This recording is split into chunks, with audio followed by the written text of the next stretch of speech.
Welcome to our channel. Today we how to improve your client acquisition with Thumbtack, full guide step by step clearly. To improve your client acquisition with Thumbtack, start by creating a strong profile. Choose a professional profile picture that represents your brand well. Write a compelling bio that highlights your skills and experience. Include specific details about the services you offer. Add any relevant certifications or licenses to boost your credibility. Set competitive pricing for your services while considering market rates. Optimize your profile by using keywords relevant to your business. Next, explore the Thumbtack platform thoroughly.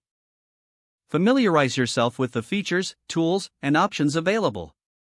Review the types of projects that clients frequently post in your area. Once your profile is set up, set notifications for new client requests. Be prompt in responding to inquiries for better chances of securing clients. Create tailored responses for common questions to save time. Consider using templates to maintain consistency in your communication. Keep your offerings updated to reflect any changes in your services. Gather and display client reviews and testimonials on your profile. Consistently request feedback from your clients after each job.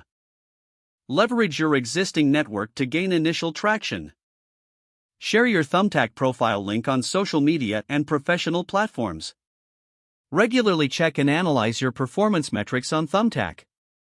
Adjust your strategies based on what works and what doesn't. Participate in Thumbtack's community by engaging in forums or groups. Stay active and visible to increase your chances of being noticed. Over time, continually refine your approach based on client interactions and feedback.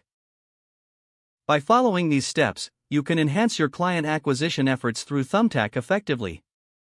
If the page does not load, refresh the browser or try again in a private or incognito window. Make sure you are using the correct email address, then retype it carefully to avoid small typos. If your password is not accepted, use the reset option and create a new strong password you can remember. Don't forget to like this video and subscribe to our channel for more step-by-step tech guides.